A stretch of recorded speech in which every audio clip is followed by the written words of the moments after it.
आज की कहानी का शीर्षक है उत्तराधिकारी कौन। एक समय की बात है, एक राजा हुआ करता था जो बहुत बूढ़ा हो चुका था। राजा के 3 बेटे थे। वह चिंतित था कि उसके पुत्रों में कौन उत्तराधिकारी होना चाहिए। उसके लिए अपने 3 बेटों के बीच अगला राजा चुनना बहुत मुश्किल था, क्योंकि वह उन सभी से बहुत प्यार करता था। एक दिन उसके मन में विचार आया।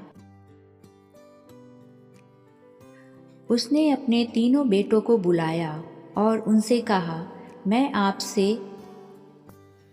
आप में से प्रत्येक को एक बीज दे रहा हूँ। आप गमले में इसे लगाएंगे और जिसका पौधा सबसे अच्छा और खूबसूरत होगा उसे ही राजा चुना जाएगा। बेटों ने बीज लिया और वहाँ से चले गए। तीनों अब उसकी देखभाल में लग गए। वे समय समय पर खाद और पानी देते रहते थे।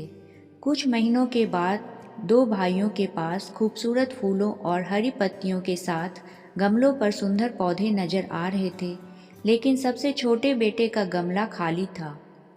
हालांकि उसने अपने बीज और गमले की देखभाल बहुत अच्छे से की थी, लेकिन उसके गमले में कोई पौधे नहीं बढ़े।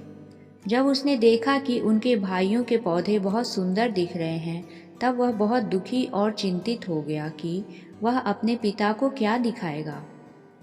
एक दिन राजा ने सभी भाइयों को अपने पौधे दिखाने के लिए बुलाया। पिताजी, देखो हमारे पौधे कितने सुंदर हैं, उन बेटों ने कहा जिनके गमले पर पौधे थे। राजा ने सबसे छोटे बेटे से पूछा, आपका पौधा कहाँ है? आपका गमला खाली है?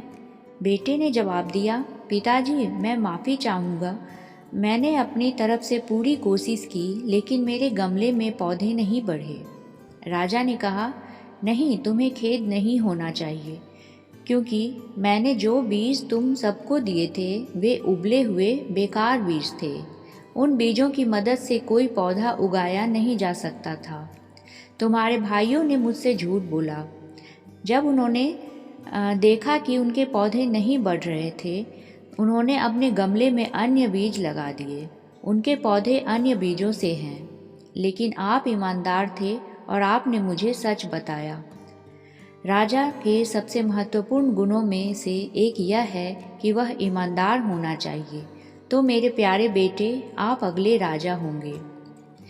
इस कहानी से हमें यह शिक्षा मिलती है, ईमानदारी सबसे अच्छी नीति है। हमें अपने काम के प्रति हमेशा ईमानदार रहना चाहिए। अगर ये कहानी अच्छी लगी तो प्लीज़ चैनल को लाइक कर लीजिए, सब्सक्राइब कर लीजिए और स्टोरी को लाइक कीजिए। Thank you.